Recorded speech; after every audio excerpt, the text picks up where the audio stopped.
Kàddu waare fukk. Aswañ biy naaw daanu ci diw guy xeeñ nu neex yàq na ko. Noonu itam as tuut ci jëfi dof mën na ëppi bayre xel mu rafet ak daraja. Xel mu rafet dafay yóbbu boroom ci yoon bu baax. Ku dof jël yoon bu bon. Te ku dof sax buy dox du ànd ak sagoom ba ku ko gis xam ne dof la. Su la sa kilifa mere bul jóge fu ñu la teg ndax tey ak dal dafay rey bàkkaar. Lu mette ngi lu ma gis fii kaw suuf lu mel ni njuumte lu jóge ci buur. Ñi xamul dara dañu leen di teg ci raaye yu gën a kawe boroom daraja yi ñu teg leen ci suuf.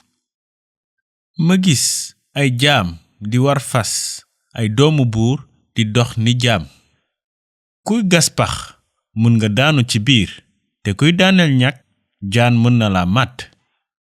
Képp kuy toj xeer mën nga gaañ sa bopp te képp kuy xar bant mën nga saa lor sa bopp. Bu dee bopp sémmiñ bi ñawul te daasuñu ko faw nga yokk doole waaye xel mu ñaw day indi ndam. Bu jaan bi di màtte ndax kenn jatu ko ki kay jat amul benn njariñ.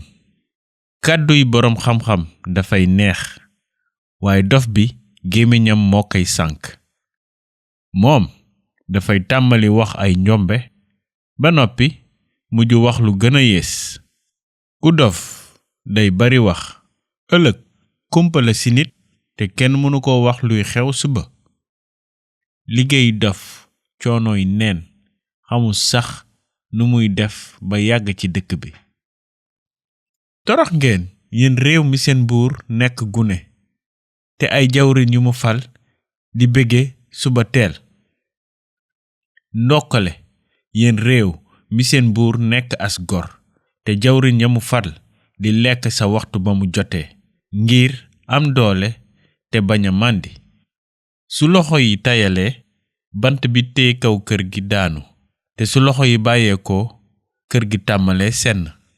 Kuy togg ngir bànneexu la te biiñ dafay neexal dund. Xaalis di faj lépp.